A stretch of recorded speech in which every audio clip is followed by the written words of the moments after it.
A new interview within the UFO phenomenon today takes us to Santo Domingo, Dominican Republic. There is Nilva live, whom I greet tonight from Argentina. Hello, Nilva, how are you? Good evening. Good evening. I'm doing very well, and you? Good, luckily. I read an email you sent me where you didn't share many details, but you did imply that you had experiences related to abduction or strange extraterrestrial contact, and I would like you to share them live for our channel.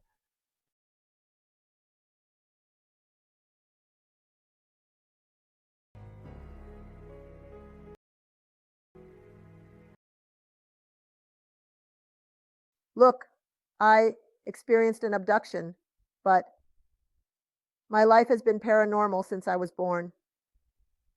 I have experienced all kinds of events, you can imagine. Everything, since I was very little. Can you tell me about some of those paranormal experiences you had since you were a child? Okay. When I had the abduction in 2005, one of the things they informed me telepathically was that they had been visiting me for 70 years. In 2005, I was 56.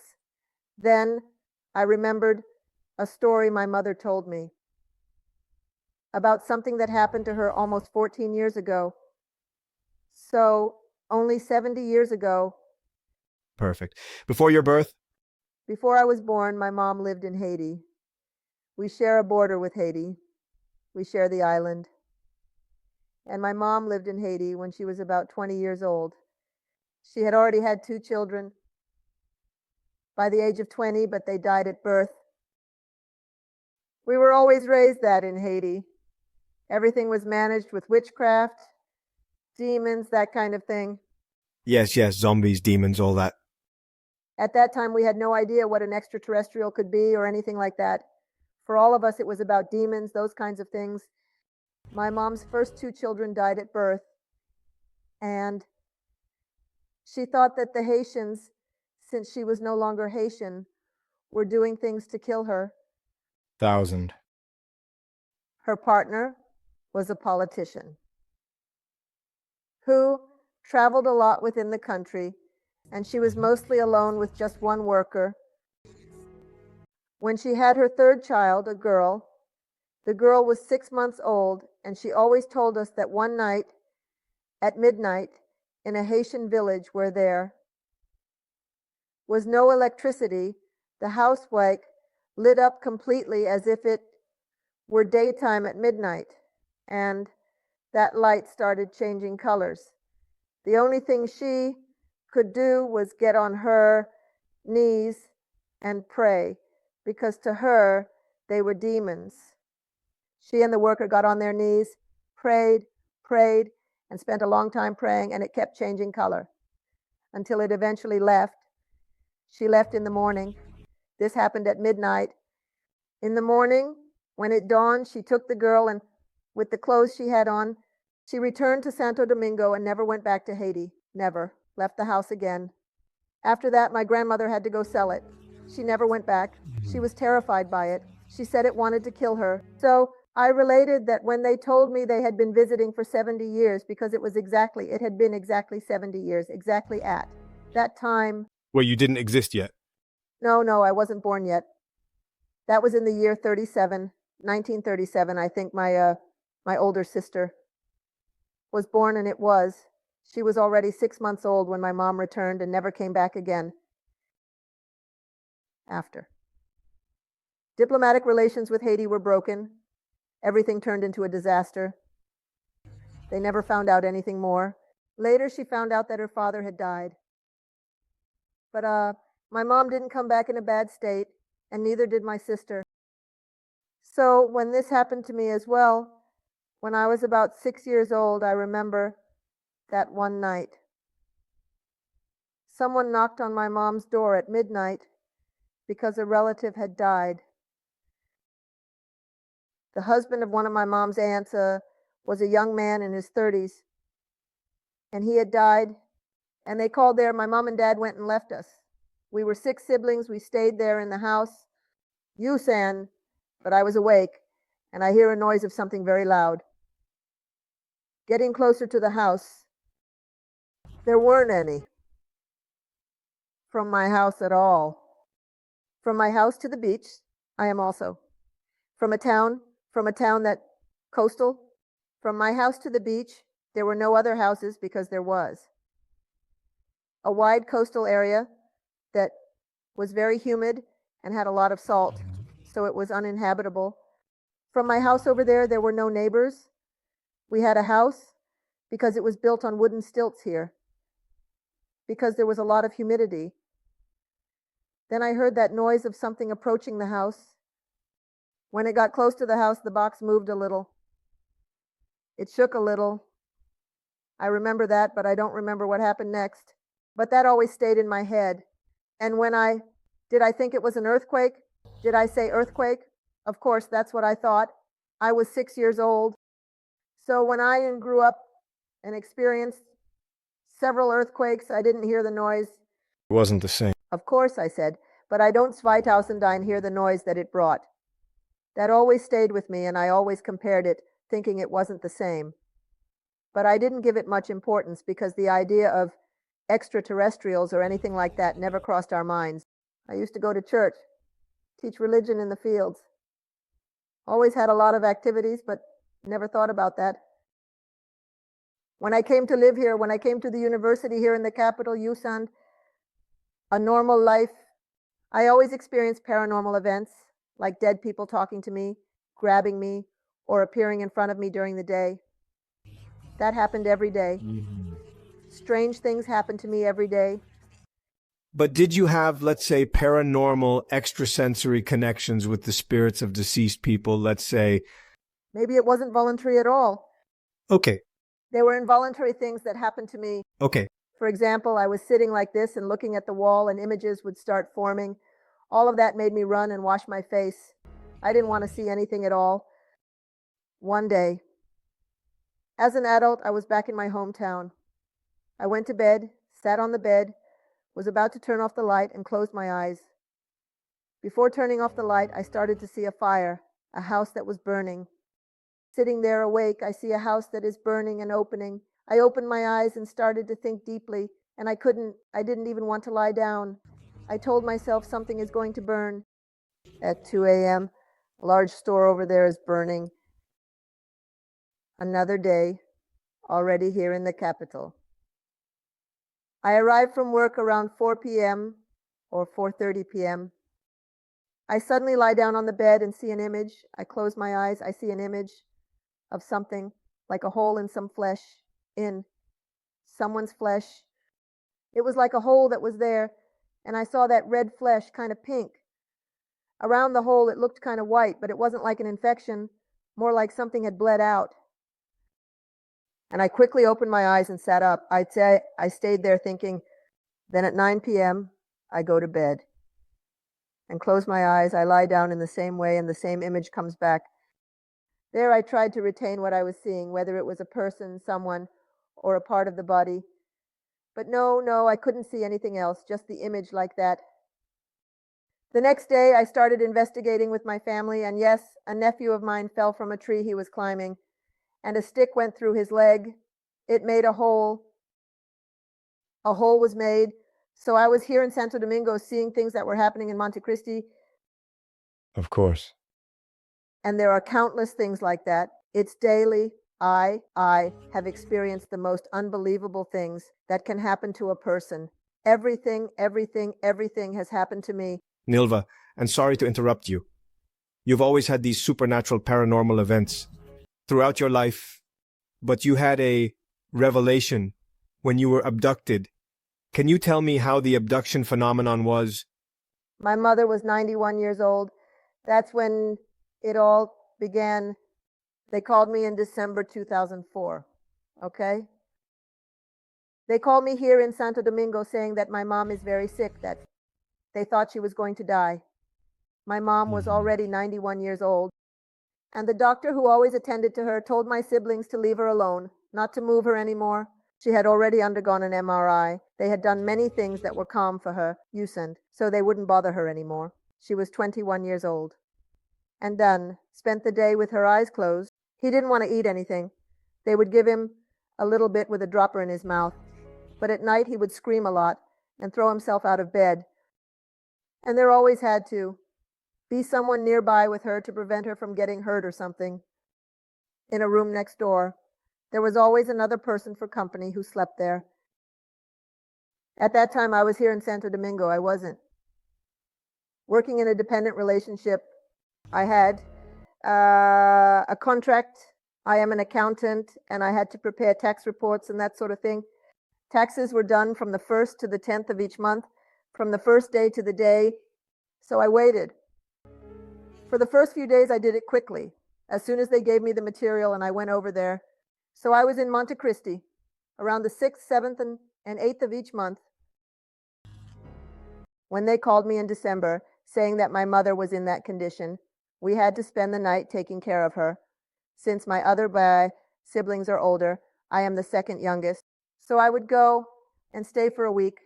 That week, I would spend it in the room with my mom. I always had trouble sleeping. I hardly slept since I was little. So I would sit in a chair. I would sit in a chair and stay alert. I almost never lay down. Very rarely did I lie down. And when I go at the beginning of January, the 6th or 7th of January, on Tuesday I hear at 3 a.m. It was 3:10 a.m. I am sure of the time because I had a clock nearby. 3:10 a.m., a buzzing sound starts to approach. We had the sea to the north, and to the south we had a hill with a fortress that overlooked the entire port, providing constant surveillance. So any aircraft passing through there had to be identified, as there was military surveillance at both sites, both at sea and on the hill. Then I start to hear that buzzing sound. I found it extremely strange. I worked for an airline. I've traveled a lot. I know about aircraft. Sounds, and it didn't resemble anything familiar to me. It was like a buzzing sound that I can't compare to anything. What it resembled most to me was a vehicle alarm, but slow, very slow, very slow.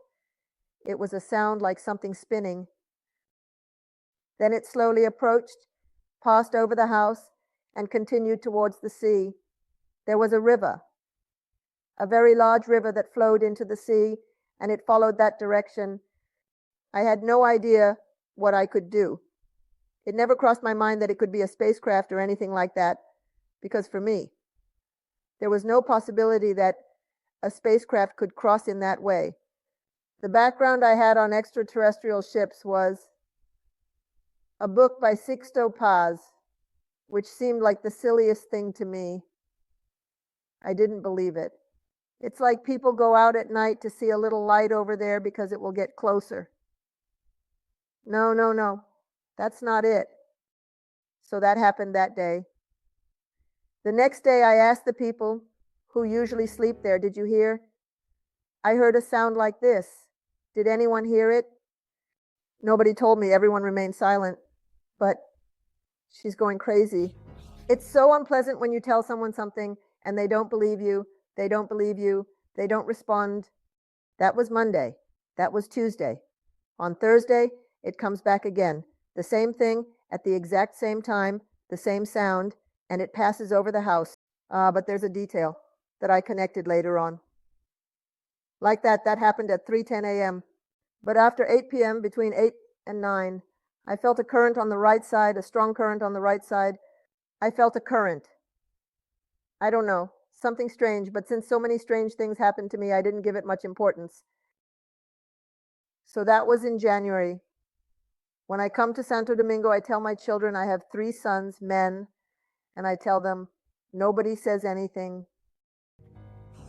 In February, I will return again around the same date, at the beginning of the month, and that February. It happens again with the same thing, Tuesday, because it wasn't Monday, but Tuesday, at 3:10 a.m. And here it comes. But if it doesn't mess with me, I don't care what crosses. And Thursday passes. There it comes again. And there it goes back the same. Subject 3:10 a.m. But this time, it stopped. I felt all that vibration inside the house like something electric. It was felt in the body, it was felt everywhere. But I wasn't afraid because I didn't know what it was. But suddenly, something with that buzzing, with that sound, entered through my left ear. There I was. That was the biggest scare of my life. I knew that, and it was coming for me, that it was something. That happened by accident. That scared me a lot. I didn't know what to do. I was there in the room. I wanted to scream, shout. I had a really, really bad time. The next day I told the person, but still no one believed me. No one said anything. No one commented on anything. I come here. Tell it to my children, who didn't give me much support either. They didn't think that maybe I was hallucinating because I wasn't sleeping. Even I thought something was wrong. I was fine. But it did scare me. I didn't want to go back. My mother had the same condition. She was 91 years old and was eating very little. That was in February. When I returned in March, I didn't want to be there anymore. And I was saying, but people don't believe me. What can I do? That night, it comes back. It was Tuesday. It comes back at 3 and 10.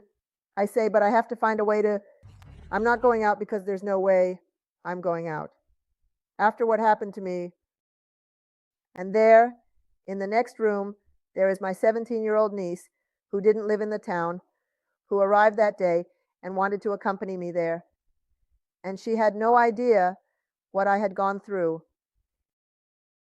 And she goes to bed and is sleeping when I hear that at 3 a.m. It stops above the house again. I went back there. I was trembling. My hands were sweating. It was cold because it was the month of March.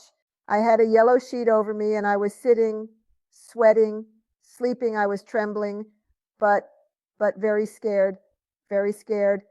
So when I said I was going to call my niece to at least confirm that she was hearing that, of course. So I call her. Her name is Sally. I call her Sally, you see. I call her Sally, celibate. And she got really scared. She thought my mom had died. Sure, she comes running, saying, Aunt, Aunt. And I say, no, you're just hearing things. He says, yes. It seems like a radio was left poorly tuned. They left a radio. And I say, that's what it seems like, right? And if so, but where is it? She starts looking through all the houses because it felt like it was in the whole house, and I can't find anything, Aunt. I say, it must be in the street. Don't worry, I'll go. At least you heard it. And when she goes to bed, it keeps spinning around, and suddenly she screams and runs out. And I go and ask, what's wrong with you? What's wrong? And then he tells me that it went into his left ear, just like it did with me, the same thing. So I'm not hallucinating. So she comes over and I tell her, stay here with me. She was already covered from head to toe, trembling. And in the morning, she is the one who tells everyone about it. Then they started to believe. But I had a story. How did it happen? I don't know. I remembered that I was in front of the house. I don't know how I got out.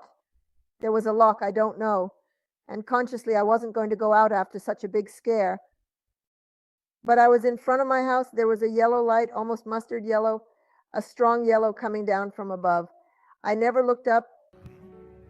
That light, it was like I was sedated. Yes, I was like sedated, without will. And I'm standing there in front and I see that light. The objects looked like they were painted because they appeared in that color. It was a very strong light. And in front of me, to the left, outside of the light, there is a person dressed in a greenish gray. But I can't say anything else. I only saw that image of a person in front of me about 3 meters away.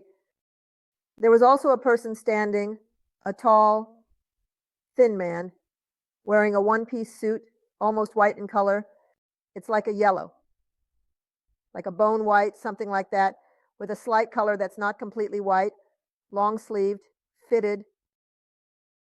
He communicates with me telepathically and tells me not to be afraid. We won't harm you. We are friends. We just want to show you something. And determined to make him show me something, I take a step towards him, But when I go to take the second step, he's already next to me, right beside me. Yes. Then after that, I don't know what happens. I see myself entering a circular hallway, being escorted, and they take me to what looks like a counter, a desk, yes, perhaps. And they sit me down in front.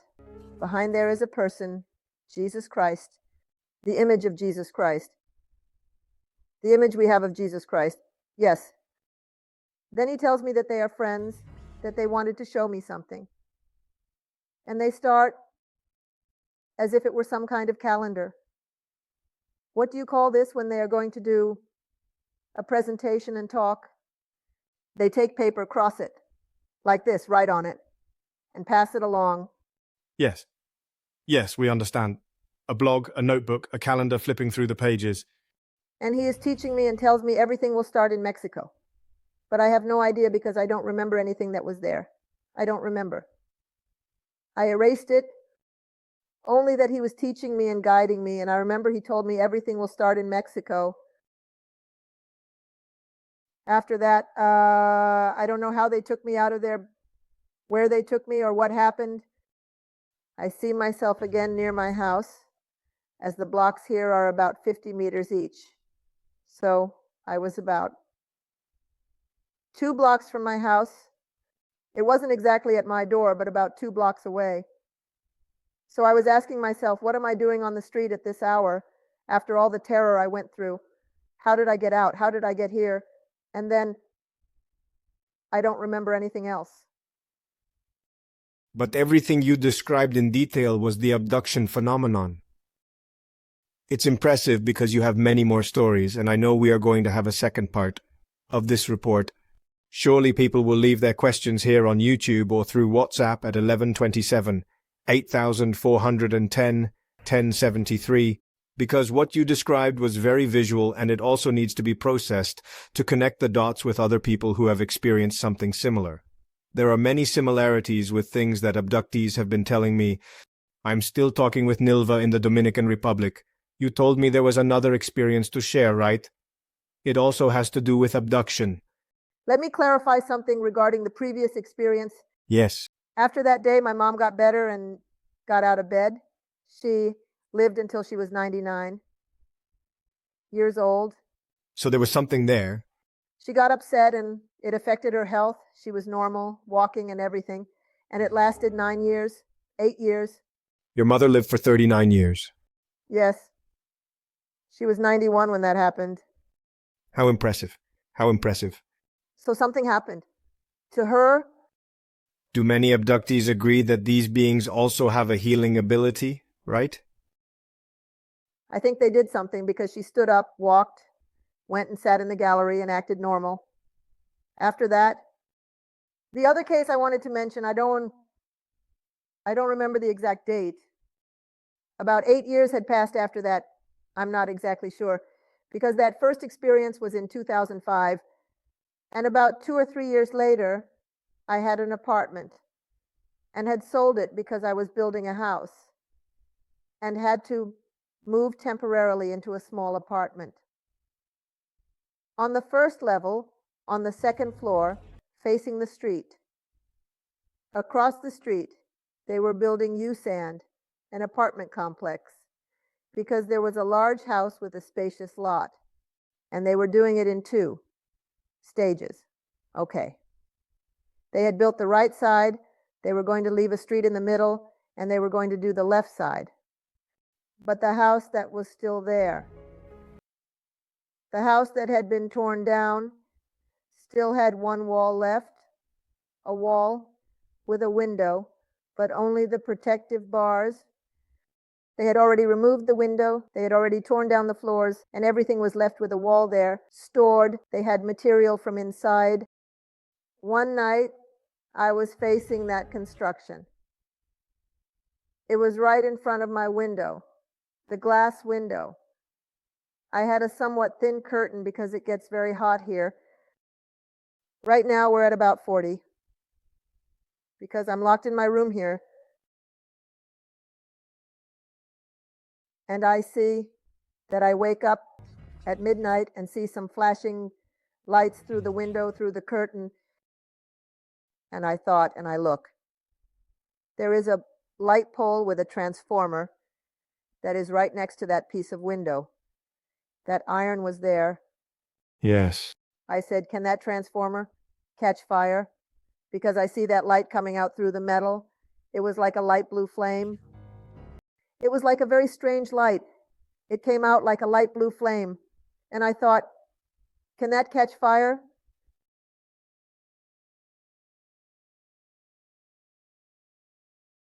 Excuse me, I heard a doorbell here in the house. What happened?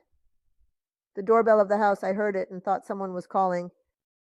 Then the flame ignited, that lit flame, and I go, thinking that the transformer might catch fire, and I go to disconnect all the electrical appliances in my house.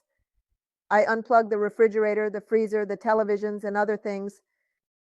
And before going back to bed, I look again and see a little man, about 1 meter tall, clinging to the bars. That was inconceivable to me. It was around 3 in the morning. There was no house left, just a wall. How did that iron get up there? They must have been hot. Of course, I was drinking, taken from the iron.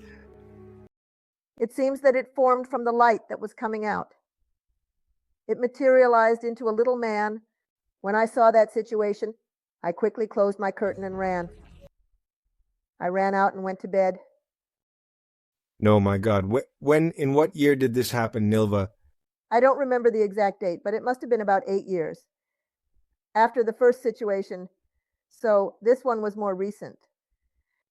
Yes, so I called a Colombian friend of mine who was the one who lent me the books by Sisto Paz, and to whom I explained my experience. And I call him and explain what's happening to me. He tells me, check your body to see if there's anything, any mark. And I tell him, no, I don't have any marks, I'm fine. But after that, I start like this. I'm in a conference, ha ha ha. It's one of my kids, because you already have the doorbell, but ring the doorbell so I don't get scared using, ha ha ha. So I look at myself, I see myself on the foot, on the right foot, on the inner edge. There's the bone of the big toe there. Yes. And I see something, and when I ran my hand over it, it lifted as if it had life. It grows 2000 and rises. And what a strange thing. And I pressed it on one end, and it rose from the other. It had a straight edge on one side. On the other side, it was no longer an edge. It wasn't a defined edge, but it had a straight part here. A square, a little long square like this. And I kept pressing it from one side, pressing it from the other. Didn't it hurt? There was no pain at all, but sometimes it would disappear. Okay. I couldn't see it, and I just rubbed a little bit there. Then I would go back and it would come out. I was entertained by that. But it was still worrisome because I didn't know what it was. Sure. So there was an orthopedist I was seeing because I had osteopenia. And I said, Doctor, look at what I have there on that foot. I would like to know. There is no culture of implants or extraterrestrials here. This topic is not discussed here in my country. So he orders an x-ray of my foot. And it shows that I have an extra bone that isn't attached to anything. It's floating. That came out of nowhere. I didn't have that before. And it measures 5 by 7 mm. Okay. So that continued. He told me, look, I'm not going to remove that because the surgery to take it out will cause you more discomfort than that little bone. He told me, that won't cause you any discomfort because it's not attached to the bone or anything. It's just under the skin.